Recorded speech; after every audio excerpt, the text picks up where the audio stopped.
Good day. Thanks for joining us today on our Inspiring Individuals series. Today we have the fortunate ability of inviting Miss Vicky How to join us at our studios today. Vicky is a surveyor and a valuer by training, and she is actually here to share with us over a series that we're going to be doing together on property buying in Malaysia. Good morning, Vicky. Thank you so much for coming. Good morning, and thanks for having me here. Vicky, I'm just very curious. In front of your title, it actually says SR, but SR is not valuer, but you're more known for your valuation work. What does that mean? SR stands for surveyor. Valuer are part of surveyor. We have got Royal Institute Surveyor Malaysia.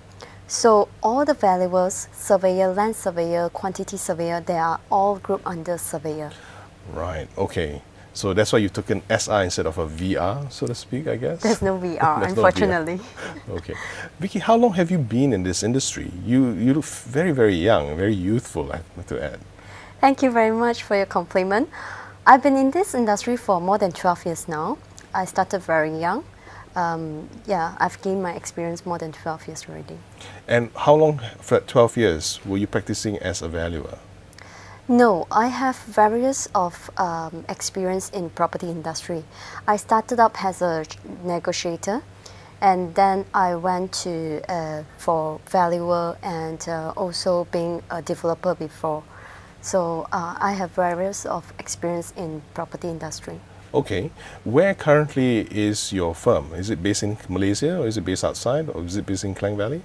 It is in Klang Valley. Right, okay.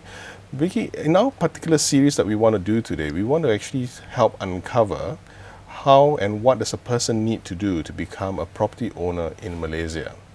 But we want to actually break it up into several parts because it's actually going to be very, very meaty in terms of the content. So for this particular session, I'd like to just focus on before you buy, what do you need to do? So could you share with us a little bit of your experience with helping your clients or even yourself in terms of before deciding to buy your first property? What kind of questions would they normally go through? Okay. When those buyers who are buying the first home, they are usually relatively young. Okay.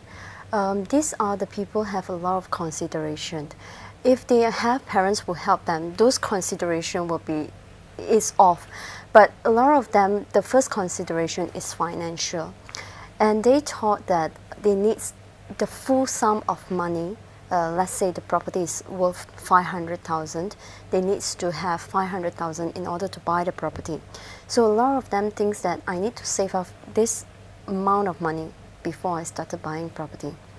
And the next things that they were thinking about is that they are afraid that property, what if the property market is not doing well? What if I lose money, all my money in this investment or this purchase? And also the next things that they would think about is they do not know the fundamental of property at all. They have absolutely no idea about property. What is property? How do you invest? What is the principle behind the property? What is freehold? What is leasehold? What is title? They have not seen a title before in their life. So that is actually taken them aback from investing in property. And also property, the quantum is very big. It's huge. Compared to buying shares, you can start from few hundred or few thousand ringgit. But property, you need to be like few 100,000, the entry level.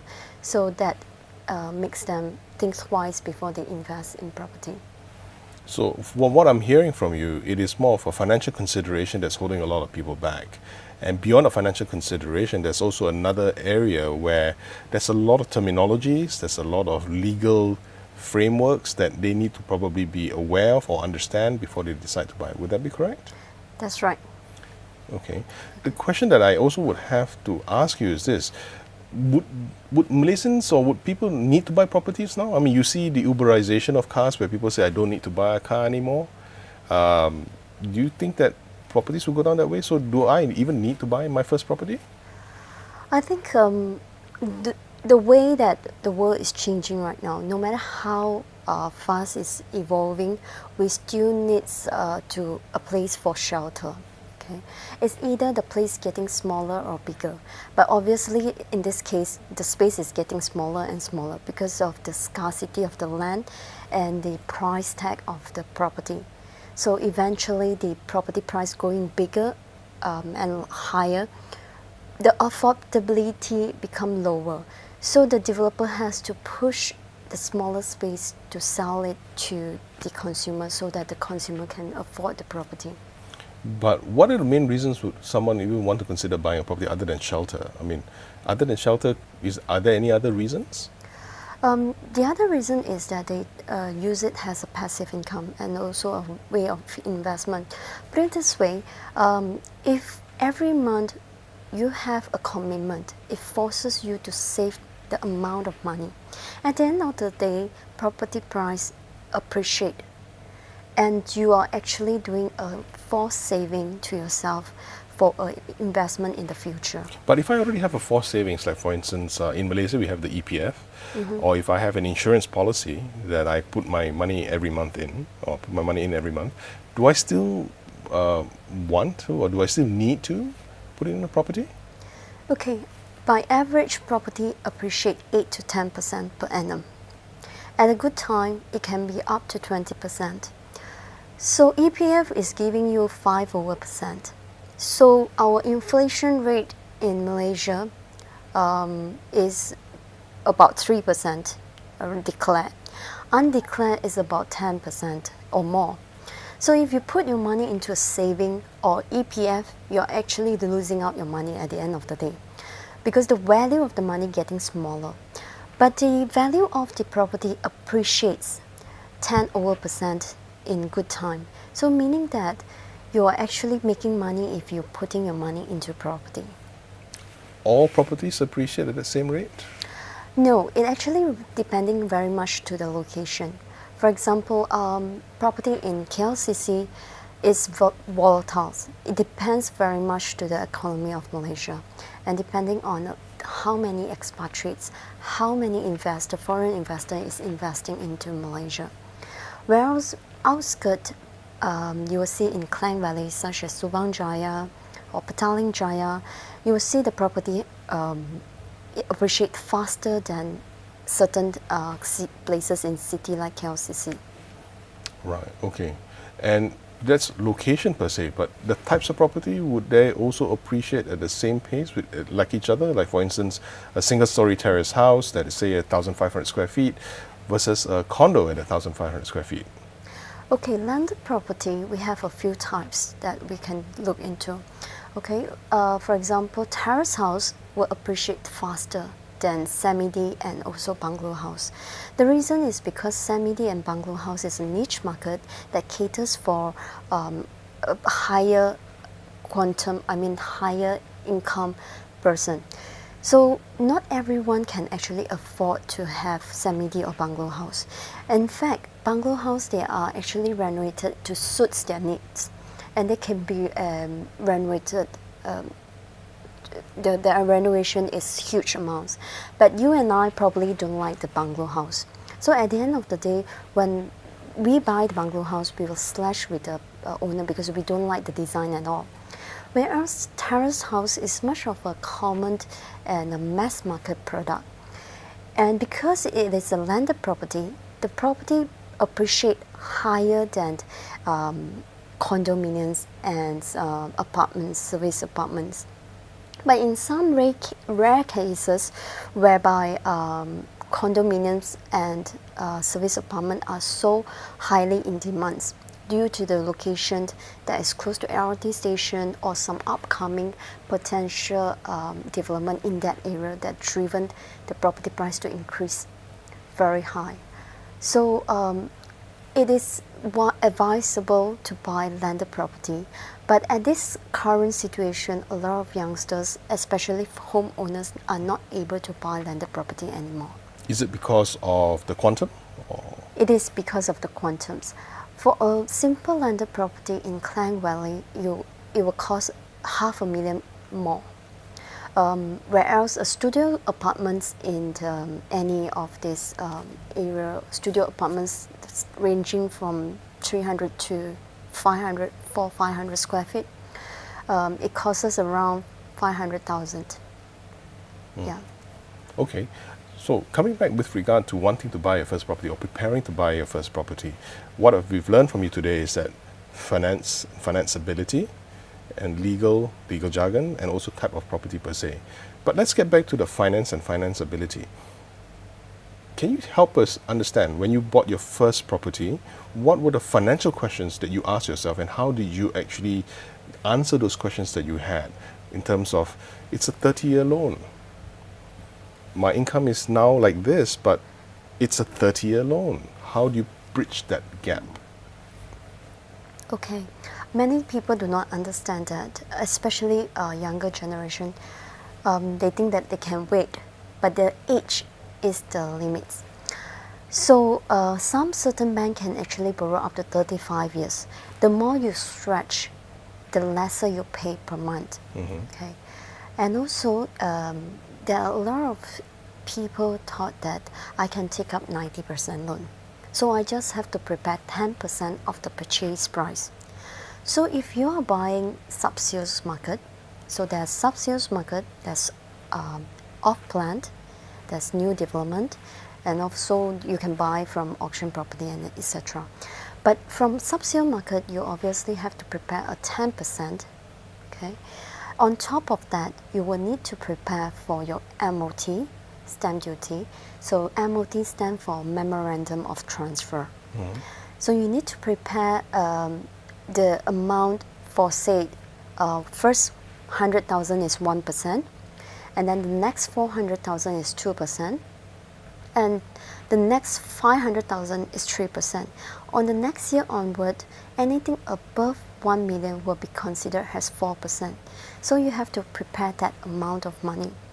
So you will also have to prepare the stamp duty of your loan agreement, which is 0.5% of your loan amount, not your sales purchase amount. Okay. This is what a lot of people misunderstood. They thought it's 0.5 of the purchase amount. It is not necessary on the purchase amount. It is more on your loan amount. Okay. If your loan amount is 70%, it will be calculated 70% of your purchase price times with 0.5%. Okay. And also there is legal fees that you need to prepare of.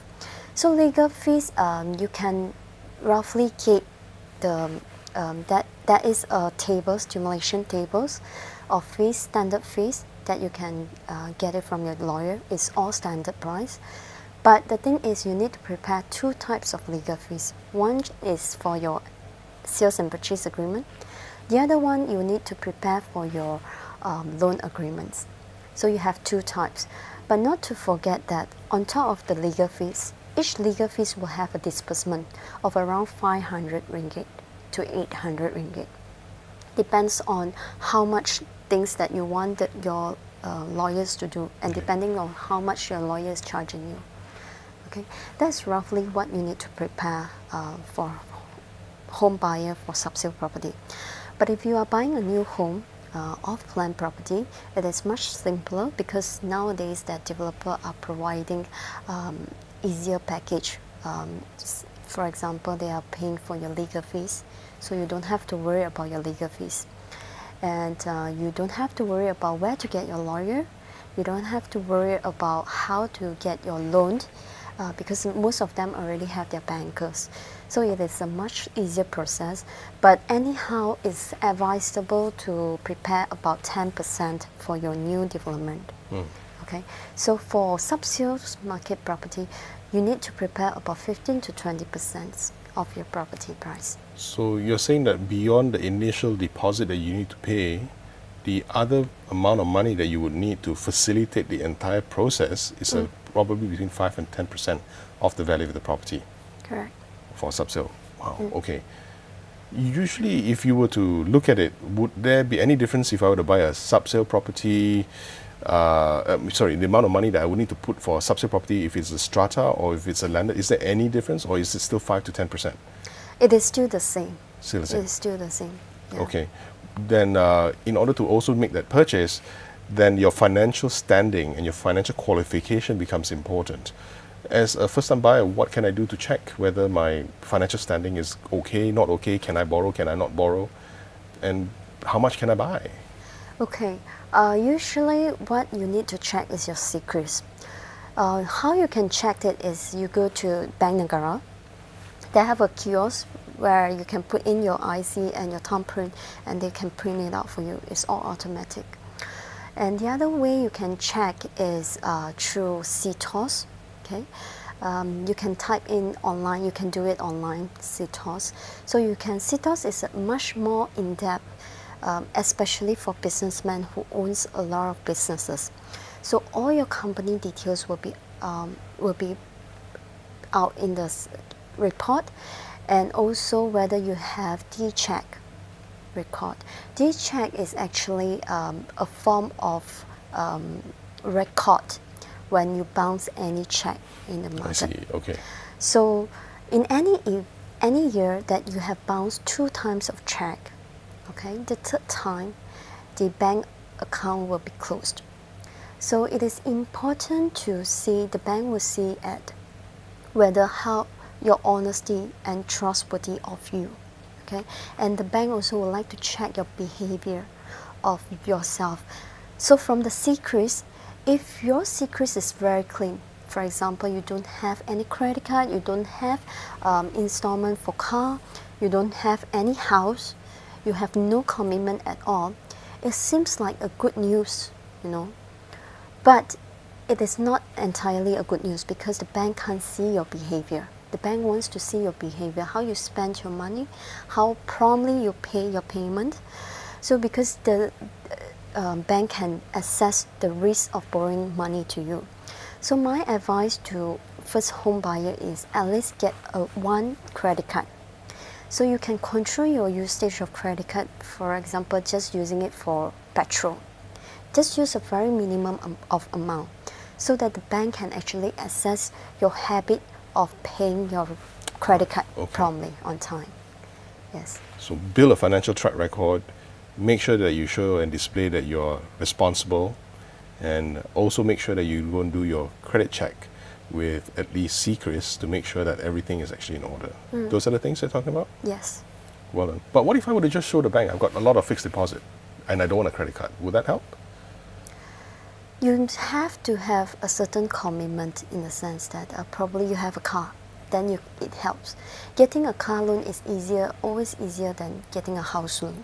Okay. Okay. So if you have a car, you have lots of FD, and there's chances of you may be approved. But I do have clients who are first-time buyers. They don't have credit card at all. It's so difficult for the bank to assess their profile. But coincidentally, they are the cash type of person, so they use cash all the time, and the bank are able to assess through their debit card how they spend their money, and also because he has got a lot of FD to prove that he is able to pay off the loan anytime he wants. Right, okay. Yeah. So financial prudency, financial ability is important.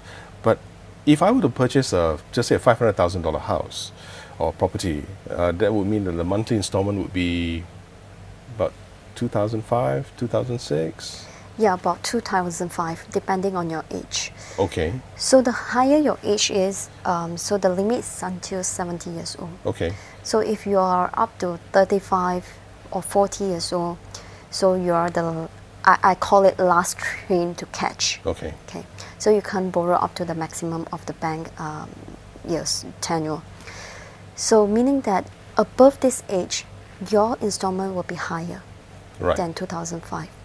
But if you are very young, for example, you started young, like 25 years old, you are able to borrow up to 35 years, you may installment may be slightly lower, about 2004. Okay. So that would also mean that my lifestyle will be very different. I mean, if I earn 5,000 ringgit, hypothetically, paying 2,005 for an installment, assuming I'm still very young, would mean that, wow, I have to give up a lot of things. It would mean a big change in my lifestyle. Did that scenario affect you, or did that scenario, was it something that you had to go through when you bought your first property? Was there significant changes in your lifestyle? Okay, first time when I bought my property is a very small property. So those days, I'm not young anymore for your information. Those days, my salary is only 2,000 plus ringgit. So I only pay a couple of hundred ringgit to the bank. It does struggle a little bit, but what kept me going is that I know that one day I don't have to rent a house anymore. So the rental of the house actually, it has to have a certain mentality to it.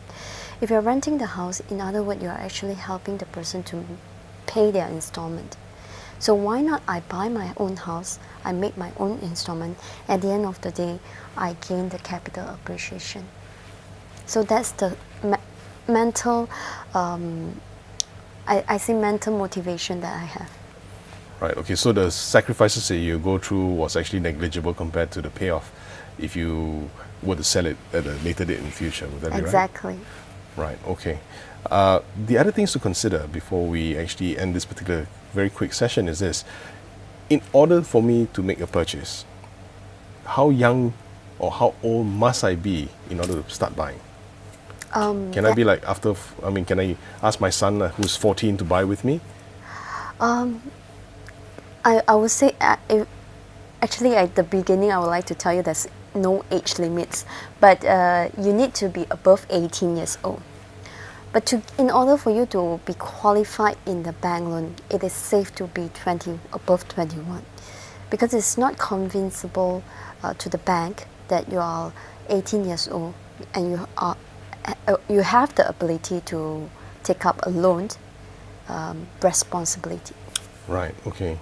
Well, before we end the session for today, I just want to touch base with your organization, Propedia, I believe. Yes. That's the new evolution of Sr Vicky How. Can you tell me a bit about Propedia and how do you help your clients achieve their real estate dreams? Okay, by the name, it stands for Propertypedia. That means everything you want to know about property. So basically, this company is set up to more on educating the nation on how to invest the property. So we are here to have a consultancy. So it's Propedia Consultancy. So if you have come to a certain extent that you're not able to take up loan, you don't know why, we are there to help you. We provide consultancy to that, and on top of that, we also advise you on what kind of property you should buy with your profile, and after that, what do you need to do with your property. Okay, so there are a lot of strategies to invest in property and also a lot of ways to buy a property. So we are there to advise clients on that.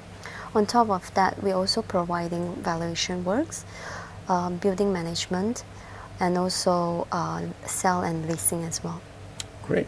Thank you very much. Thank you. Well, ladies and gentlemen, that concludes our session for Inspiring Individuals for this time around. With us today, we actually had the good fortune of having Sr Vicky How from Propedia Consultancy to share her thoughts on how to get ready to buy your first property. In our upcoming series, what we will do is also speak to Sr Vicky How on what to buy, where to buy, and what happens after you buy. So do stick around. Thank you very much for joining us today. Vicky, well done. Thank you very, very much. Thank you.